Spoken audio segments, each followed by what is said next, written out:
And we're live. Hey everyone, welcome to another episode of 302 of a kind. 302, yeah, also we're more than 302 of a kind, more than two of a kind, and we're actually missing the real two of a kind, Kevin Indig. He just wrote me that he's going to be 5 minutes late.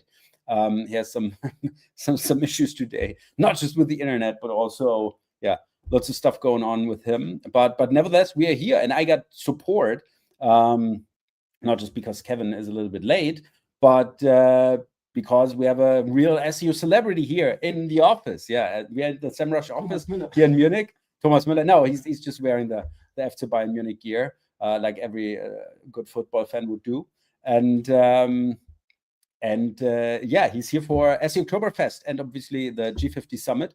And alongside, obviously, also here in the SEMrush office, and we're doing our job here all together again, not just remote. It feels amazing. It feels awesome. So welcome everybody. Please welcome everybody. William Sears.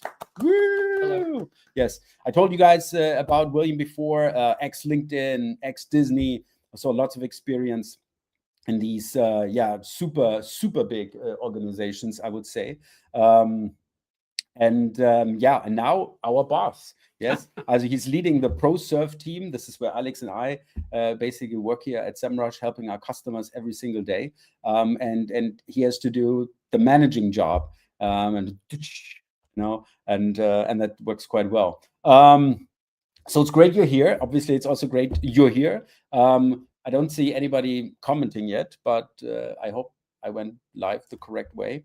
And Kevin will soon come. Oh, there it is. There's Alex dad. Best regards from Bad Aibling. Liebe Grüße nach Bad Aibling to Alex's dad. My dad is not tuning in. He's always tuning in the Daily Dose of SEO, but since he's only speaking German, he might as well be speaking German if my dad tunes in. He know what I do for a living. David Konitsky, nice. This will be amazing today, indeed, because you are actually one of the sources. So I have you in my preparations, David. David found out how the GPT-5 is doing the fan-out technique. There was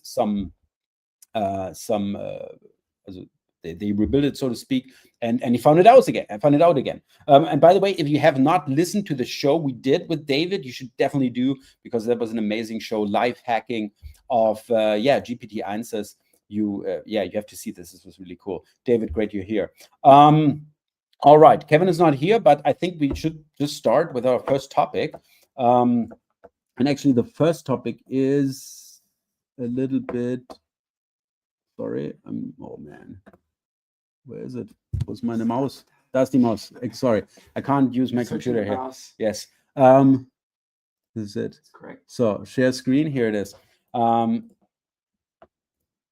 I should have at least shaved. Now that I'm coming too close to the camera, it's like, oh my God, this guy didn't even shave. It's Oktoberfest view. Yeah, no, I'm shaving before Oktoberfest. It's good. Yeah, the first topic, unfortunately, is a very sad one because, rest in peace, Frank Dörr. I think a lot of international SEOs might not know Frank, but I can safely say everybody in the German SEO scene knows Frank. He has been a vital part of our German SEO community for well over 20 years. I think I know him for over 20 years. He's been an amazing SEO, done a lot of good stuff, and it's just super sad. Yeah, it's just super sad to see this, to see the OGs in our German community, as an OG like Frank in our community dying. Very sad. Rest in peace, Frank. Yes. Sorry for the buzzkill, but yeah, I mean, obviously we have to talk about Frank first. And it feels hard. Like last week, we just said bye to Alan Bleiweiss. This week, Frank. So please, let's not continue this trend. You all stay safe out there. Next up, obviously, this is the big topic. I also sent it to Kevin. I said, Kevin, okay, this is the big topic. Obviously, this week, everybody's talking about this. The whole industry is talking about this. And I think also it shows like our huge like very adult industry now. No, you don't Not say a- adult industry. No, That's what do you different. say? Not about mature industry. Yeah. Oh, I'm sorry. It's not an adult industry. That was Wednesday. That Yeah. topic. By the way, it was a great show, Daily Dose of SEO on Wednesday about the adult industry in Germany. You should watch that if you speak German. But obviously, it's not adult. It's a mature. If there's pictures, it might be. No, dude. What? So our mature industry, SEO, with so many big companies, so much funding, so much money flowing, and then it's a little thing that has the potential to basically break the whole industry. And this is just Google removing the num equals 100 character. So obviously this has been big news because this is also skewing with all our data on many levels. Obviously not just obviously tools like SEMrush, like ourselves. I think we also experienced some difficulties fetching the data, but I think SEMrush has recovered as well as every other tool. I think by now has found new ways to still supply the data. I think everybody went on the track to just really trying to provide the top 20, which obviously makes the most sense. I think there's also a big discussion about this. You know, do we really need top 100 results? I think we can safely say it's not really that needed. And it basically, I think it's really more like an indication your site is really indexed and it's there. But yeah, I mean, you can still get the same data. It's just more expensive to get it, right? You got to that's 10 queries. That's it. Yeah, because now you need 10 queries instead of 1, because you can't just get the top 100. Now you would have to do a pagination. Obviously, you have 10 credits. But I would also assume that nobody would really be willing to pay for that to really get results. Yeah. Still the top 100, because it's just really not that actionable. I think the top 20 provides the most bang for the buck, so to speak. Did you see people posting about a job posting that Google had made recently? Yes, obviously. I have the whole storyline here. Yeah, I have the whole story. I just wanted to talk about this first while I'm just saying hi to Hans Kronenberg. Hans, food morning, Hans. Food morning, obviously, he's going to be here on Sunday for the G50. And who is here? Look at this, Kevin Indig. What's up, guys? Good to see you all. How is it going? What's going on? What's going on? You look a little bit pale. You either need more light or more, I don't know, vitamin B, I guess. I don't know. Or more better internet, maybe. Or better internet. That makes a lot of sense. Yeah. That was horrible last week. Oh God. And it's not much better. I'm so sorry. It's not much better. No, but no problem. We just already got started and basically talked about the big issue, the big issue, and we're just talking about that it skews with all your data. I was just making the tangent, to all the tools which I've now recovered. But now we're also seeing what is happening with GC data. And I actually had Danny texting me, the right GC data, like right when it happened. Yeah, Danny Lin. And he texted it to me, and I was like, holy shit, what's going on? And I've looked, by now I've looked in a lot of accounts from customers we're working with, and I always see the same things. And this is why I promoted this post here, because it basically also, Danny gathered a lot of insights from other people, what they're seeing now. And this is crazy. 78.7% of sites declined, right? Query count, 77.6% of sites lost unique ranking terms. Obviously, short tail, mid tail keywords took the biggest hit. And I mean, like, it's all of a sudden, it looks so different, like the average position is going down. As in down is good. Down is going down, obviously, for the case, because we just don't get a lot of results within the top 100 anymore, between like the 20 to 100 space. Obviously, this number is going up. And also obviously same goes for the impressions. So this is a big thing. One thing we all need to do is annotate our data. I mean, this is a very crucial data point, because it's just like it's just got completely different, and we have to account for this fact by really annotating this in the data. But this has been huge. What kind of fallout have you heard from or seen from the sites that you work with? Yeah, it's really bad timing, because with a lot of my clients, we use impressions more in our metrics reporting, because clicks are declining, but impressions can still give you a sense of reach and how many eyeballs you get. And now the whole system behind calculating impressions is, it's not historically comparable. So that's a huge problem. Yeah. And then the other thing, is that, I'm very disappointed to be honest, that Google isn't filtering this stuff out. We know that they use Chrome data for rank tracking, right? And for user behavior tracking. And so you're really telling me that they couldn't figure it out to filter out bot traffic if they wanted to? And what does it look like on the advertising side, right? Like how many impressions for ads come from rank trackers and from other bots, right? Because if it's... And this is why. So why would you say, oh, by the way, we're much smaller than you guys are thinking. We got a lot less traffic than you guys are thinking. This is just a lot of bots. So, I mean, we need to be fair. If you're really paying for advertisement on our site, we have to have the right numbers. What? I mean, I don't see Google saying that. I think this was very opportunist, like to say, oh, look, I mean, I love it. We got so many impressions, people can book ads on. And that's just it. And now all of a sudden we're seeing, oh my God, it could be maybe like up to 50% bot traffic, right? And also, that's crazy. Exactly. Crazy, yeah. It's absolutely crazy.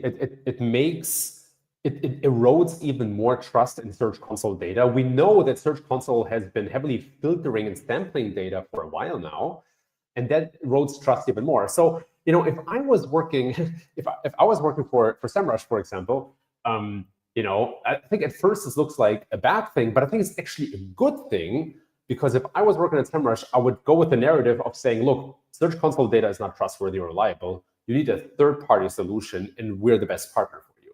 So even though rank trackers potentially pay more money, I don't think it makes sense to scrape all the top 100, right? But say you have to now pay double because you scraped the top 20, right?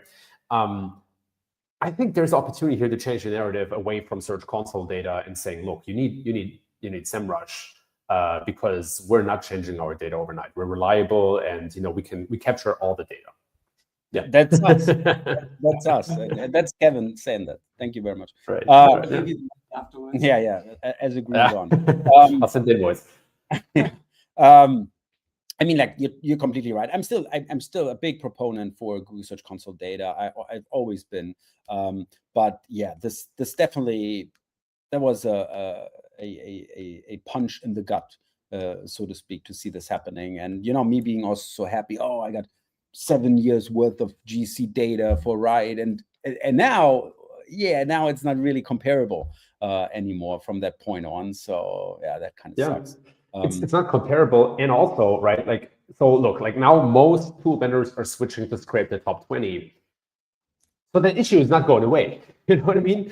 The issue is still that bot crawls and scrapes are inflating impressions, and so, you know what I mean? Like it's just a change in the data, and you don't have accurate data now. So we're running in a worse spot, and that's why, again, I'm saying, like we need to enrich Search Console data as close to the source of truth as it is. We need to enrich it with other sources as well. Good point. Let's see some other fallout. First of all, Google Search confirms that this is not a bug. This is happening, and this is not going away. And I love the statement from the Google spokesperson here. The use of this URL parameter is not something that we formally support. Bam! And this is just wow. You take one of it's such a tiny but so central piece of this whole industry, multi-billion-dollar industry, right? It's like a small piece, not working anymore. And it's like, yeah, the use of this URL parameter is not something we formally support. Thank you very much for your question. It's like, what the hell? Yeah, I love it. And I think like the subtleness of that's just it. Welcome to the new reality. It's all part of a longer trend to give us less and less and less information. Going back to when they took away referrals. Yes. Yeah. And we're still not getting search appearance type, AI overview, AI mode as we all want. Although, by the way, just today, I read it today, and I had it also for a client I was working with today. I saw AI as clearly AI overview links as position 1 in Google Search Console. Also the site not ranking anywhere else, only in the AI overview, position 1.0 in Google Search Console data. I was able to see it. I can't filter it out. There's no, like search apparent type or anything. But this was clearly in the GSC data observable. So this was exciting. But although on the other side, it was just like luck. Yeah, and also me like manually checking the SERPs. In that case, there was a New York query, so I searched from New York with a VPN, and I was able to see it. So this is it is happening. So just label it. It would be so nice. Now we have the break. Now we got the data. Now we can trust it, and now we get the. Wouldn't it be nice? Wouldn't it be nice? We can all be friends. Google. And, yeah, it would be nice, but it's not happening. I spoke with a journalist from ABC about that this morning, and I think there's a potential. Oh no, he doesn't work anymore. Yeah. Right, like if there only was a search liaison on Google side that would communicate this in a smarter way, right? I think even Google could have communicated this in a smarter way, right? Google could have said like, look, we're under heavy fire from other AI LLMs, right? They're like crawling, and this is inflating your numbers, right? They could have blamed other LLMs. That would have been way better than saying, oh, we never support that anyway, so and now we're closing it down, right? So again, poor positioning and poor closing.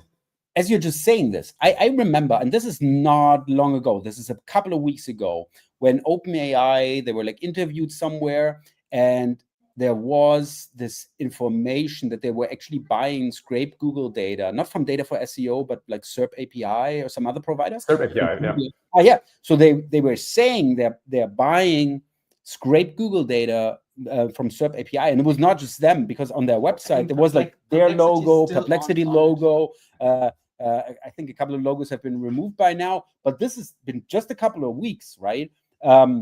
Yeah. And so this is a quite interesting thing, that this could have been really the trigger that they're seeing, like, oh, it's not just the SEOs, like really scraping us all the time. Now it's the LLMs, and they're even more aggressive. So now we're going to shut it down altogether, because this is just we gotta preserve our walled garden here. Yeah, crazy. Yeah, all of them on there. Yeah, crazy. Yeah. By the way, David is just saying, I saw the AA overview in the GSC as well. Yes, here it is, as you described it. Wrote a post about it today. Oh, I'm going to check it out. Yeah, this is crazy. So it's not just me observing this. I love it. Now just like search a parent's type, whatever. I'm just. Dreaming. Yeah. So Google has said it's confirmed. And I think a great post is here from Brody, because what he's actually implying now, were we wrong about the great decoupling after all? Because now he's also seeing that, hey, looks like 50% of might have been bot traffic overall. Is this great decoupling what we're thinking was the effect of the AI overviews showing up more and more? Could also have been due to the fact that just we saw a lot more crawling from the LLM search engines in that time frame. What do you think about that theory? Look, like LLMs, we saw the great decoupling in March, right? Yeah. And LLMs have been crawling the search results for much longer than March. So I personally don't think it's the driver here. I think this is a change. I think Google rolled out AI overviews much more broadly and aggressively, and that is the driver of the great decoupling. Because again, like we would have seen this for a much longer time, unless SERP API or others have really amped up the crawl. But it doesn't make a lot of sense to me.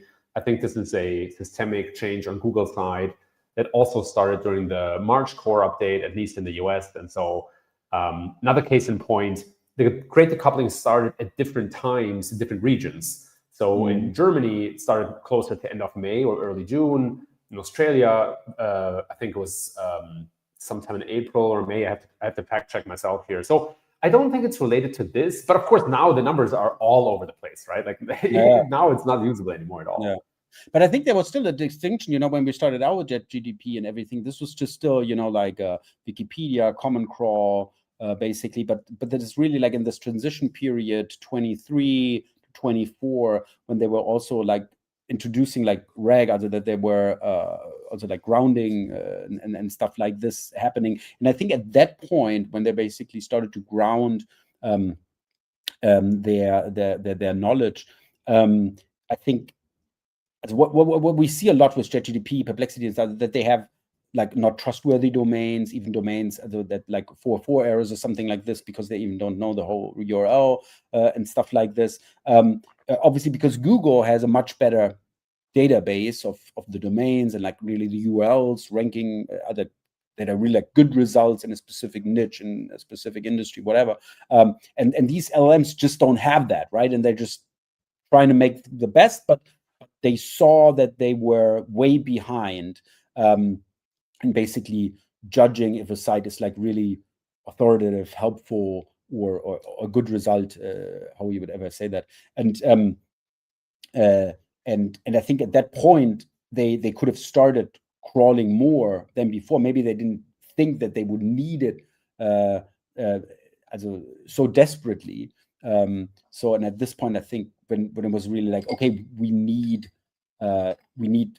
good sites in every industry, and we can find them out easily by just asking Google, and then this is the domains we're getting. And I mean, like, you can build a lot of knowledge with this, and so I think there's a good point to this theory. But also, I mean, you made the most striking point, I guess, when in different regions, when it started in Germany, was actually the point when it actually rolled out AI overviews in Germany. So obviously that makes the most sense. But I like this, like the whole discussion going on right now, because we basically feel a little bit duped as SEOs. Yeah. It's like we've been working with data, right? And there's also been clients have been built on that data, and stuff like this. And now it's it's all different. But yeah, it was all inflated. And inflation everywhere, Marcus. And I think everybody can do a simple test to see if this is true or not for themselves by looking at your server log files and looking if Google has if ChatGPT has crawled your site, and especially which URLs with the GPT user agent, which is the RAG crawler. And then you can match that against the URLs that have gained impressions in Google Search Console and see how big the overlap is. Right? Okay. So you can see where have LLMs actually crawled your content and which content, and then does that match where we see an inflation in impressions? I haven't done analysis myself yet, but again, I'd be, I don't think it's just more crawls. But I will also say, I also didn't expect Google to not filter all of this out, and now I'm proven wrong. So I guess everybody has to do that analysis for themselves. I guess makes a lot of sense. As a great tip how to do it. And I think especially these days, log file analysis has become once again like a very important practice for SEO practitioners. I also have a great article here from Metehan. By the way, I just texted with him. So his visa is there. He's coming to the G50. Really looking forward to meet him in person. And he wrote an article why deep research field shrinks. This is very interesting because he found another aspect of about an implication of this, what's happening, is that he also sees like grounded queries that have a lot less citations than they used to have. So, for example, in ChatGPT, 19 sources compared to 40 plus before. He also saw this with Perplexity, 20 results down from 52 previously. So we also see this in the deep search and basically what they're using here. Very interesting observation. Have you also seen something like this? Not that much yet, I have to say. But that doesn't mean that it's not happening or that it's not true, right? It's just like I haven't like looked deeply into this yet. But I think it raises a really good question, which is, how much does query fan out inflate impressions even more? Mm-hmm. And if it's query fan out, is that maybe fine? You know what I mean? Like with some clients, we've adopted a philosophy of saying every RAG crawl, so every crawl from ChatGPT with the ChatGPT user agent, say that quickly 5 times, Every crawl is basically like a bot. ChatGPT user agent. I'll ask you again on Sunday at No, don't. 8 p.m. Don't. You can ask this guy here. Dennis Woohoo! SEO OG in the house. Hell yeah. He's also coming. I hope he's already on his way to Munich. Dennis, we await you. So yeah, you can ask him on Sunday. Dennis, you get a nice task there for Sunday. Okay. Maybe while he's on the Teufelsrad. Anyway, if query fan out queries also inflate impressions, right? Then first of all, I think maybe Google needs to report, something like bot impressions or something, because I think there's still value to that metric. It's still good to know. But because it is mixed in right now with human impressions and God knows what other impressions, it's not usable as a whole. But I think it's a really good observation from Metehan, as always. Yeah, but I think it's monetizable impressions, and this is the word. It's monetizable impressions. So you don't. There's just it's so much money, right? I mean, this is crazy. Oh yeah, he will make an appearance at the Bavaria statue on Sunday. I love it. Harald Zimmer is here. Moin, Kevin. All right. Moin, Harald. Genau. Great you're here. All right. Next up, I love this here from Dan. By the way, who we're really missing this year. It's too bad he can't come this year. Do you want us to stop scraping Google? One grounding request is the same cost as 8 million input tokens for Gemini Flash. You basically de-incentivize people to do it the legit way. Yeah, love it for calling this out. It's so insane. It really de-incentivizes the people to do it the correct way. But yeah, it's a new era now. But yeah, you said it before. This is, I think, the most fun thing I think that come out of it is I don't know who found it first, but there is this application, this job ad here for senior engineering analyst search anti-scraper. So really like dedicated for anti-scraper. Obviously, you also need to know SEO. You need to be proficient in search engine optimization. I love it. There you go.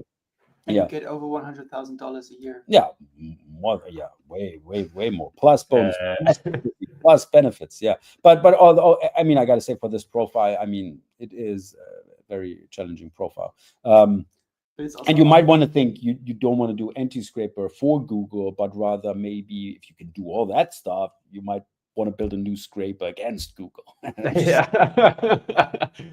that's such a good point. Yeah, why would you apply for Google if you can make so much more money building another scraper? But what's interesting about this, or kind of what's ironic about this, is that so Google builds all these defenses against being scraped, but at the same time they also scrape content, and as a site owner you cannot separate the LLM scraping from the regular search scraping, right? So it's a little kind of opportunistic in this sense as well.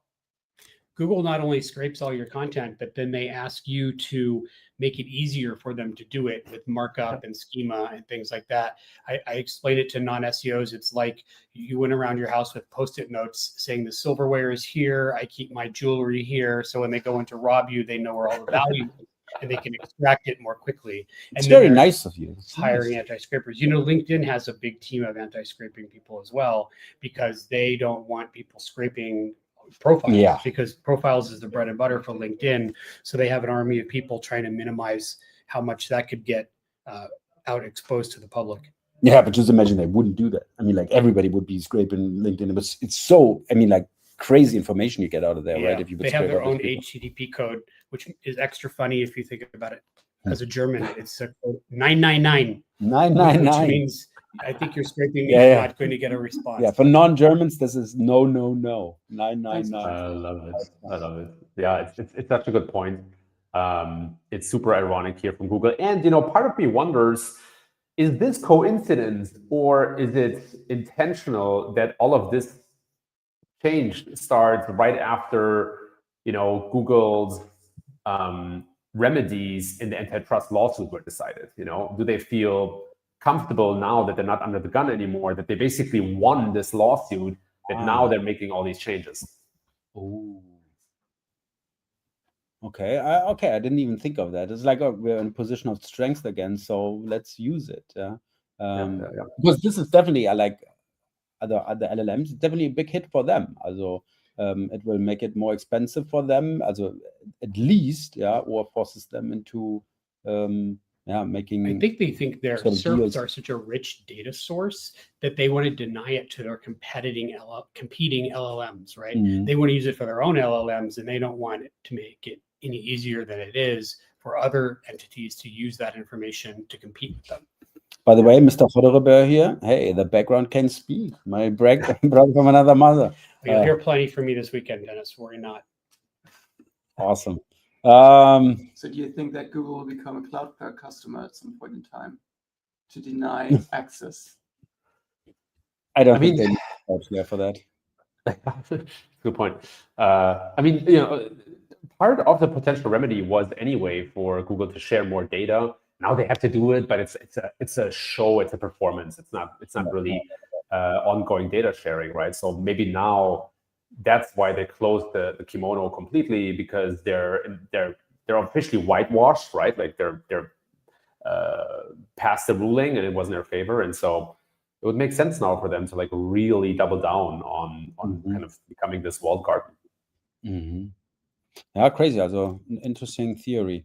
By the way, what also was an interesting implication of what was happening was a bug, and this time it was a real Google bug, because it led to search results being overwhelmed with ads. And overwhelmed with ads, it was basically just ads. I actually had the same thing. I had one search where I had this, where it was just, well, what am I searching here? And it was just ads, and then I actually saw, oh, it's a bug. We used to run websites that only showed ads. Yeah, dude, me too. I was a cloaker. Also, I always used to cloak the sites, and then you would have one ad, one single ad. You can't click anywhere else but on this one ad.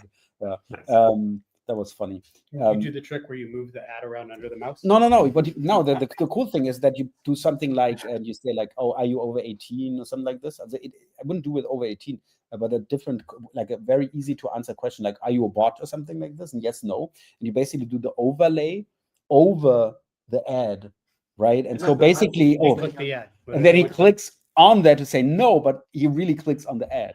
It was Arsenic. Arsenic shared this, I think, 20 years ago at SEO Oktoberfest. So yeah, the good times. Dennis might remember, or not. Yeah, I think. I don't think he will remember. All right. So this happened. I mean, the thing is, nice bug, because I want to know how much money they made. Like, seriously, just imagine. Like one day, as it wasn't even like a whole day, but just like 4 hours, US. And we have this glitch, right? It makes us piles of money. Yeah. And I think in these 4 hours, you make a lot of cash. I think it's a welcome bug, right? Like you can, because it's look, like it's probably not an ethical test to do. I would say I would test it, but it's not an ethical test. Okay, thank you. That's the thing. Like, I'm not sure. Like maybe it is, maybe not, right? But you could just increase the number of ads and then probably get to a similar result. But it's a very welcome bug, because how else can you test a pure result of only ads and see what the impact is, right? So I think a real interesting idea is that you can like measure the ad fatigue. So because like if you always like a little bit more ads, you think, oh yeah, we're making more money, but okay, that's easy. But if you would just show ads, is there an ad fatigue? Also, do really people notice and like really are appalled by it and saying, oh, now I'm going to Bing? Also, have there been like so many searches being now unfulfilled because people just did? Also, I think it's so interesting for them to have done it as a not on purpose. Okay, but I think I think that was a very interesting test for them. It's one of the bugs he wants, in a lot of different ways. Kind of this image in my head with one guy trying to to dry up the tears with dollar signs. I'm so sorry about. Oh, I'm so sorry about that bug. I'm so sorry. Tragedy. Damn it. Yes. The other big topic this week, obviously, was Rolling Stone publisher sues Google over AI summary. So Penske Media, not just Rolling Stone, other very reputable magazines have sued Google over the AI summaries. Obviously, this goes with the trend, like with a lot of big publishers are like very unhappy with Google, obviously. What's interesting here is one point this year, because they actually, in that suit, they mention only one number. And this is this one. It also said revenue from its site from affiliate links for online shopping have dropped by more than a third since the end of 2024, which is attributed to decreased traffic from Google. And this is interesting. This is the only number they have in the suit. So they say it's about AI overviews, but the only thing they said, oh, we lost here a third of revenue for our affiliate site. And we remember this is probably the couponing stuff and the likes, like Google really cracking down on affiliate stuff, even on reputable sites. And I think that was kind of interesting that you would say, oh, this is because of the AI overviews, but in fact, this is like really probably what hurt them the most, right? So yeah, very, very. I think it's an important point. As I mentioned earlier, I gave this interview to a reporter from ABC this morning about the impact of AI overviews on publishers, because it's still not. The impact of AI overviews on publishers is still somewhat unclear, because some seem to suffer under it and some are doing fine.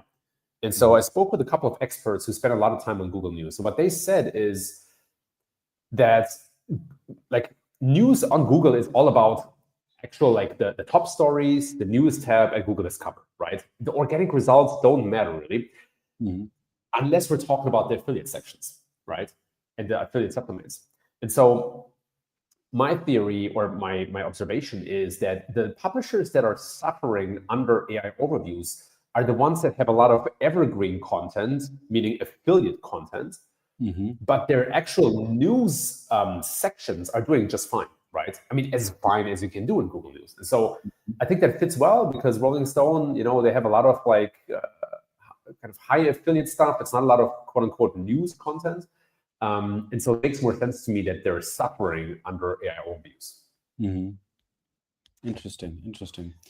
I think also what we've seen, there are a couple of websites that do well, for instance, in discover traffic, and they got hit pretty hard also when, for instance, their evergreen content has also been demoted and not performing quite well. So there was some kind of correlations that we've been seeing with some websites that we audited in the past. And by the way, Google thinks it can have AI summaries and a healthy web too. Yay! I love it. I love it. They're so enthusiastic about it. Yeah. What was the quote here? Yeah. So I don't want to speak about the specifics of the lawsuit, but I can speak to our philosophy here, which is, look, we want a healthy ecosystem. The 10 blue links serve ecosystem very well, and it was a simple value proposition. We provided links that directed users free of charge to billions of publications around the world. We're not going to abandon that model. We think that there's use for that model. I think it's an important part of the ecosystem. And now the big but. What? A very, very small part. Yeah. But user preferences and what users want is also changing. So instead of factual answers and 10 blue links, they're increasingly wanting contextual answers and summaries. We want to be able to provide that too, while at the same time driving people back to valuable content on the internet. Where that valuable content is for users is shifting, and so it's a dynamic space. Ultimately, our goal is to ensure that we have an overall healthy ecosystem. They always use the user as their excuse for things, because there's no one within the data to although you got to say, I mean, like, they have a point. GTP comes to the scene, boom, goes up, skyrocket, and then they're like, okay, people want that. People want a chat experience, a chat thing, and it's still amazing. I think, by the way, this first mover advantage ChatGPT still has. I mean, like crazy, right? Also, this is really just really goes back to the first mover advantage. Of the first time people came in contact with AI, so to speak, was with ChatGPT. So it's kind of crazy, and I can totally see it that people are like before, back in the days. Yeah, we used to do like one word searches. There was no real long tail because it sucked. You wouldn't get a real answer, especially when they were just like looking for the terms on the page that you would put in as a query. and now people see, oh, look at that, you know, this, I can actually have a real question and I get a real answer, and I can do all that stuff. And so I think they have a point that users want that. But nevertheless, I think Google should still be the driver to preserve that ecosystem. So I don't think it's a question of, oh, we believe in the ecosystem and we want the ecosystem. No, Google should be in the driver's seat to provide that that working ecosystem, that healthy web, right? Yes. And you're both correct. Yeah, you're both correct. Yeah, absolutely. When we used to be able to see the referrer, which was so helpful, you could know what keyword the person searched for when they got to your site. Facebook could also see it, which was probably the point where they killed it. Well, they killed it. And I remember Matt Cutt standing on stage at Search Engine Strategies trying to tell us that the reason they did it was because of increasing demands from users for privacy. Yeah. But that was not true. Was that was their excuse for doing something that serves their business benefit. Yeah. Oh, users want more privacy. Sure. Ripping their referrers because that's like, whoa. Oh, no, we have. But look, this is a weapon.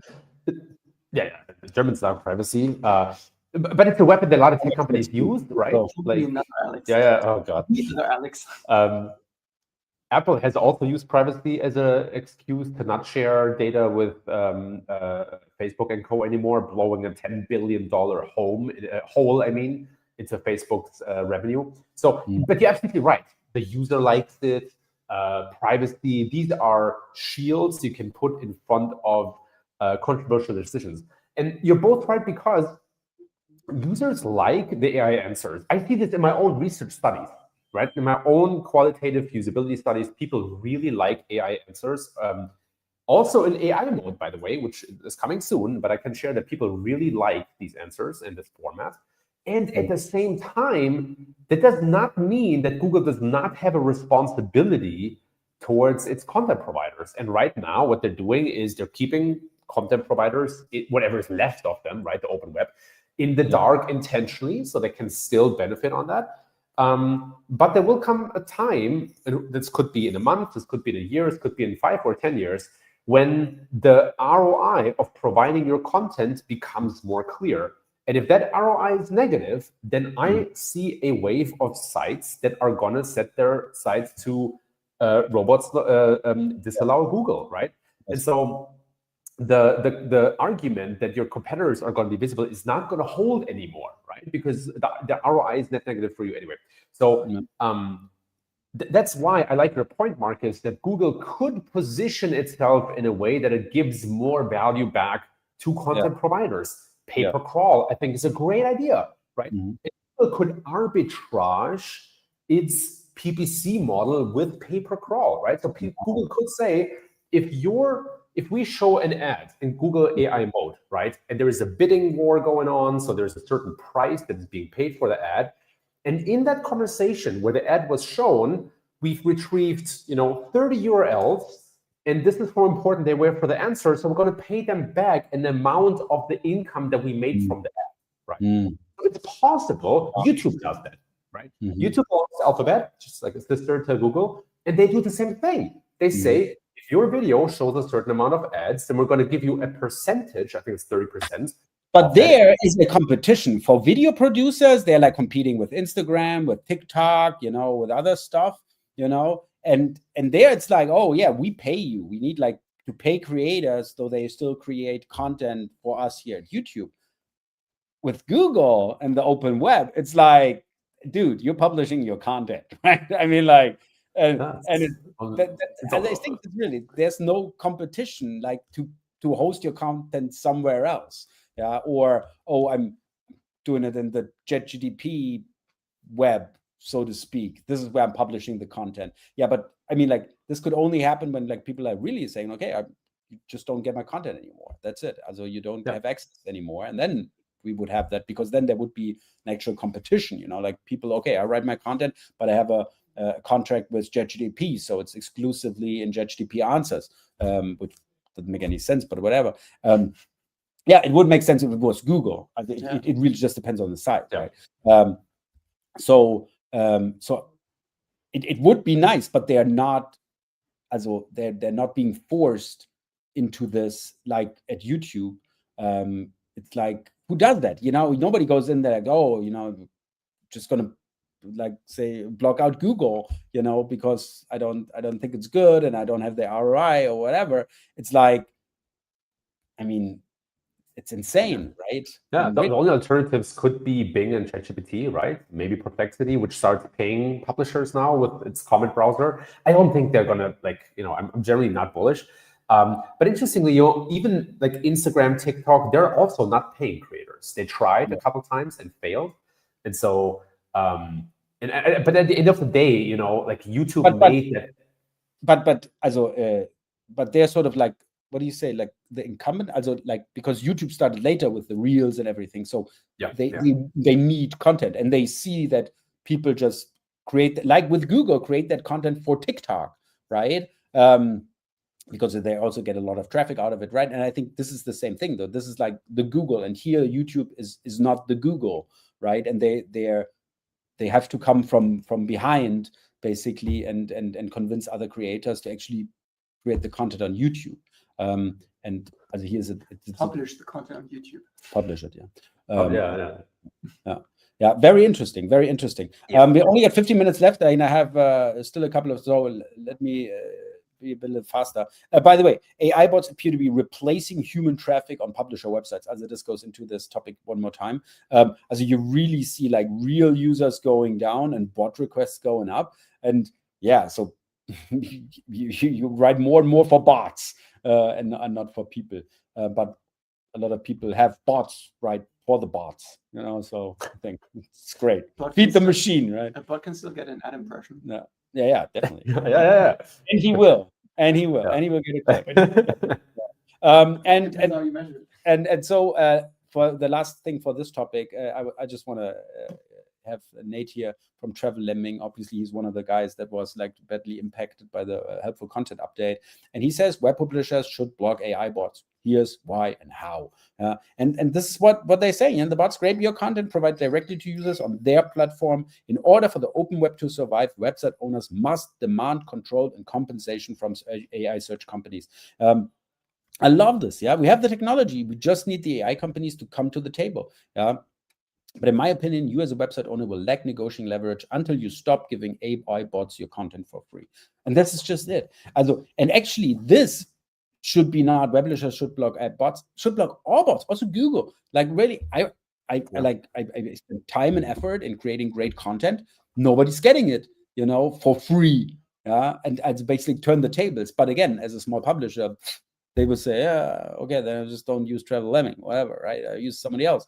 There's going to be somebody opportunistic who's still going to give me the content for free, right? And SEOs are a lot opportunistic people. You can only do that if your brand is so strong that people will come to you directly. Yeah, but still, if you have a big brand, I mean, like you work with big brands, and now just imagine one of these big brands and the SEO manager comes to you and says, oh, by the way, I'm just going to block Google and everybody else, and just be a big brand. We're just going to sit it out. We don't have an ROI. I don't want them to have my content for free. You might be saying like, yeah, you're right, but what about your job? What? Like what? Unless you're Reddit, right? Reddit has done it. So the top of the top. Even Reddit, as they're profiting so much from it. Like even Reddit, like saying, okay, like fuck it. No, I mean, like this puts a huge dent in their P&L as well. Yeah, I mean, Reddit actually, like they forced Google into an agreement, right? Because Reddit recognized what they have. I think LinkedIn should do the same, by the way. Maybe you can make a suggestion with your old colleagues. But yeah, I think like all of these companies, like why would they not force similar agreements? Because I think they make much more from these licensing agreements than from anything else they could get from Google Search. And they are still indexing Google Search, right? And Reddit got it both. But the reality is that, of course, the trade-off can be very, very big. And I think what's most interesting is young companies, right? So if you're a startup now, if you're venture funded, and you're in a space where you face crazy SEO competition that has been on the scene for a long time, say you compete against TripAdvisor, right? And you're a travel startup. Yeah, good luck, right? Good luck, yeah. So, you know what I mean? Like, and so would you maybe benefit more from targeting ChatGPT and Perplexity, right? And maybe make some choices that would not be good for Google, but that would pay off for ChatGPT, right? And maybe try that as a route. And again, I'm not saying this is the suggestion for me, but I think it's worth the consideration, right? Like, is Google, can you still compete there in certain spaces? And if not, should you maybe go to other spaces where the playbook is less established? Mm-hmm. Interesting. Also, I love the SEO is dead mentality. No, the mood, courage. I love the courage, but the big opportunity for this was like 25 years ago, 30 years ago, when the web was first emerging. That was the moment when publishers could have said, no, search engines, you can't have my content for free. And it would have completely changed how all this played out. But they didn't. But you also had this Google Nordic, as in the Nordics, with Google News, when like all the news publishers said, no, we're not going to play along with this and stuff. So you had these initiatives, but you never had like a concentrated effort of lots of, leverage. There was never real leverage, right? And here, leverage could also only be supplied by if you had Reddit, Wikipedia, like go together. This would already be really big, but let's, I don't know, put a couple of other guys in there. But yeah, just not going to happen. The publishers should have taken a close look at Germany and maybe France, because here the unions are so strong, they literally force a whole country into its knees. You know what I mean? So publishers should have unionized globally. I'm joking, of course, right? But that is always the problem with this network that is the open web. You do not have a united front that can advocate for itself, right? And now we have attempts like the Publishers Foundation in the UK. They've brought a lawsuit against Google, right? And so there is an attempt to bring publishers to the same side. But the problem is you'll always have at least one publisher who will say, if you all do this, go ahead, and I'll benefit from you not being there anymore. So how do you bring everyone together? Yeah, and especially SEOs. There's so many opportunistic SEOs. I mean, like one of the most opportunistic fields of work, I would say. I mean, it's like the essence of our job is being opportunistic. Find an opportunity and make money with it. So we got 9 more minutes. I have this one here. This is the how people use ChatGPT. Yeah, why don't you just read this to us? Great paper. No, I'm not going to read it. I think the most important part is this here: the different use cases. What are the topic of ChatGPT conversations? And I think the interesting part is how they cluster it. What are they like really the writing, practical guidance, technical help, multimedia, seeking information. And we used to have this navigational, informational, transactional, right? So very like just a couple of intents. And they obviously are I think it's 24 basically different intents. So I think if you really, you don't have to read the whole paper, but I think this is the most interesting point, this classification that OpenAI has here. This is definitely an evolution from what we had in regards to user intents. Very interesting. And by the way, there's it, David. Thank you again. Here, great post from David, because fan out queries in ChatGPT not gone, just different. It's a little bit different. They made improvements to search, and it didn't work. And he also had like a little bookmark that you could use. Obviously, that didn't work anymore. And he actually showed us in the show how it's done. So I think a lot of people that might watch here have done it themselves. And if you've done it, this is how you can fix it again, basically. So they're still doing it. They still do it a bit differently, but you can still see the fan out. So basically, if you have a search, and you will see the fan out, basically the queries ChatGPT is asking themselves. Super interesting stuff. And interesting that he tagged Kevin, but not you. Oh yeah, he kept you, but not me. David, it's okay. It's okay. I don't like you as well. No, I'm joking. I like him. Good out. And by the way, he would be a perfect candidate for this job here. Just saying, David. Gross SEO CO at web strategy at OpenAI. And by the way, it pays better than the Google anti-scraper. I think it pays better than the Google anti-scraper. I don't see it anymore. OpenAI should just put out a job ad for a Google scraper engineer and just raise the salary by 100,000. Oh, that would be fun, man. Oh, that would be fun. Like the same thing, but 100K more, like to create a scraper. Oh, I love that. And instead of an anti-scraper, it's a pro scraper. Yeah. And I think the interesting part here in this job ad is that here lead site architecture planning, URL strategy, migration efforts from OpenAI to JGDP.com. Very interesting that they want to do this. Well, looks like they want to do this. So and it's not called AIO LMMO position. no, SEO, I think that's also SEO, quite SEO. I interesting. see so much SEO. Oh, here is 265,000. So yeah, you'd be making more than with Google. I think just like, okay. Yeah. Actually, David just wrote something. Actually, I found another layer. Queries first up in search queries. We've seen this data in the code before. And then they are forwarded to metadata search model queries before being sent as queries to a search engine. I'm already looking into whether the queries are modified along the way and essentially processed again. When I first discovered it, it came to the wrong conclusion.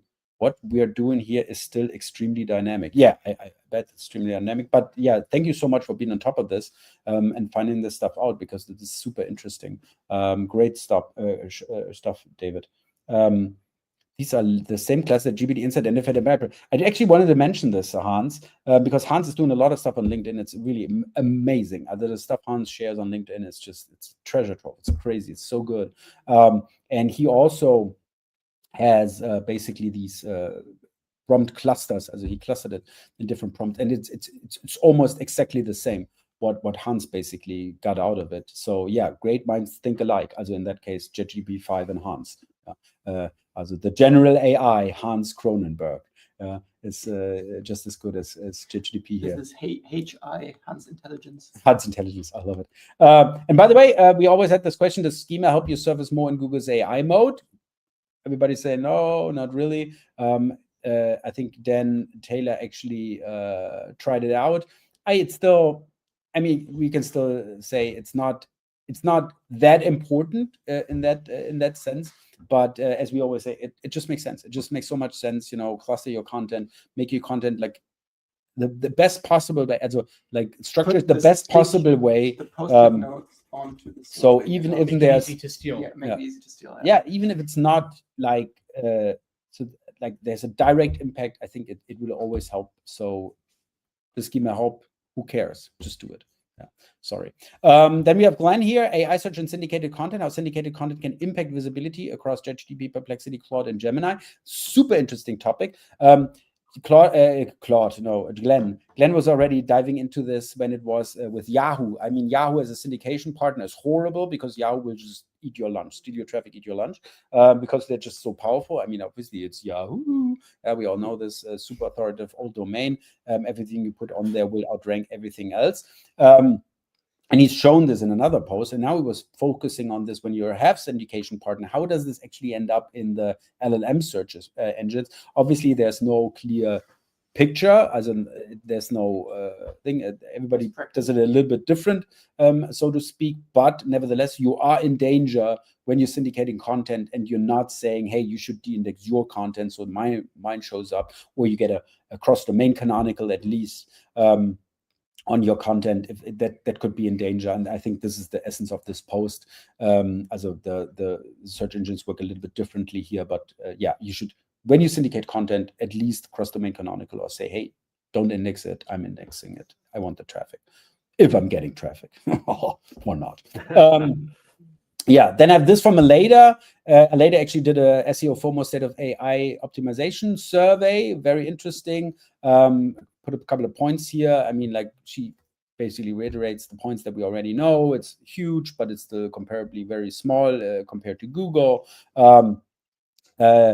Even if it grows like crazy, reality is that shares 95% of its audience with Google. We all know this. We've heard this. Also, the SEMrush study that it's not cannibalizing, but instead it's complementing. Thank you. What's doing the a great job? Yeah, what's the opposite of a cannibal? I don't know. I was like vegetarian. Vegan. Vegan. Yeah, okay. So they're veganizing. It's not cannibal. It's veganizing. Okay.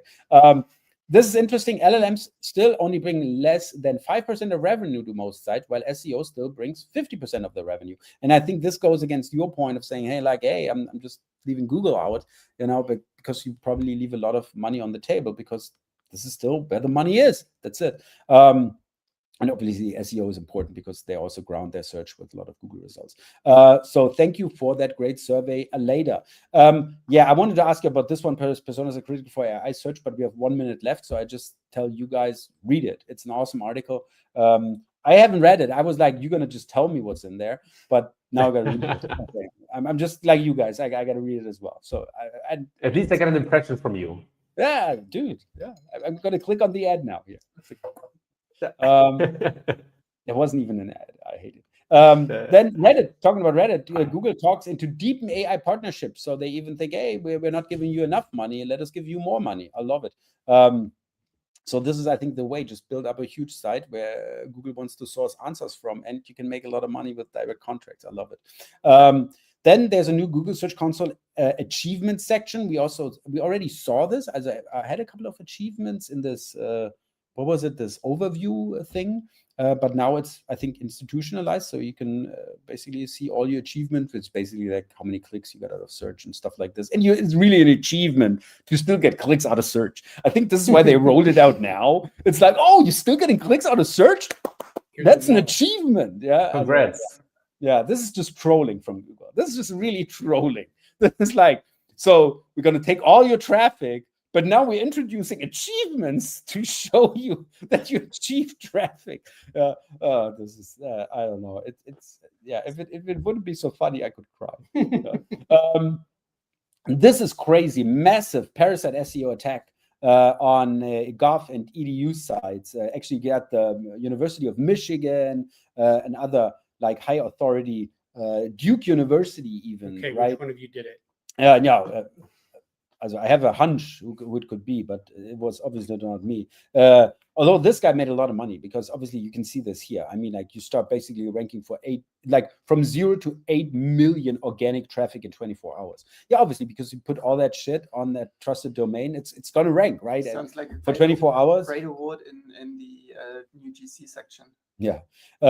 So great story. Read it. This is real fun. Yeah, not cool, obviously. Then is link building dead? Yeah, we not have to talk about it. Spoiler alert. Yes, it is.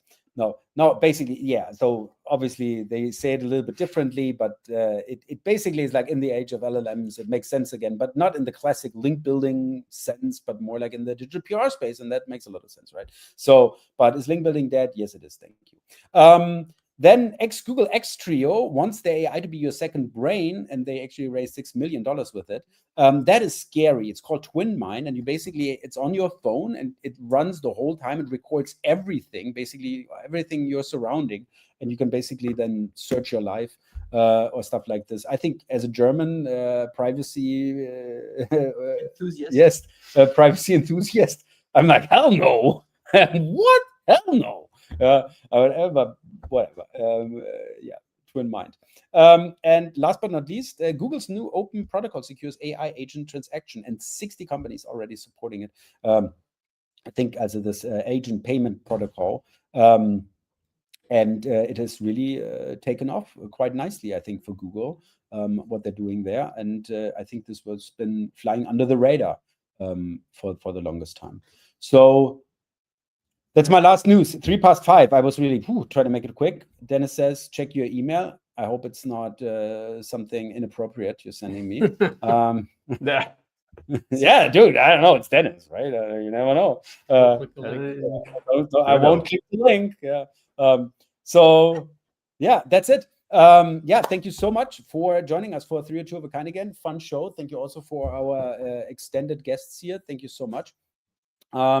And next week, next week will be no session. Next week there will be no session. There will be no daily dose of SEO and no 302 of a Kind. Okay, and the week after that, we're gonna have the daily dose. I'm coming from the G50. Alone, yes, I will do it alone after the G50. We'll talk about what I learned there or not. And on Friday we won't have a 302 of a Kind because it's actually a national holiday in Germany. We actually, for 2 weeks, we are off for 2 weeks now with 302 of a Kind. I hope you still come back to our show after the 2 weeks. We're going to make it worth a while, I promise. And if not, Monday in 1 week, we're back again with Daily Dose of SEO. And Dennis has already just popped the bottle. Yeah. I think that's a good plan for us. There you go. That's a plan. Cool. Right. So see you on Sunday. Can't wait. Thank you so much. And redirect. yeah, To redirecting. yeah, and now, yeah, we want to temporarily redirect you from work to the weekend. Thank you so much. Happy optimizing, everyone. Keep on waving. Bye-bye. Bye-bye.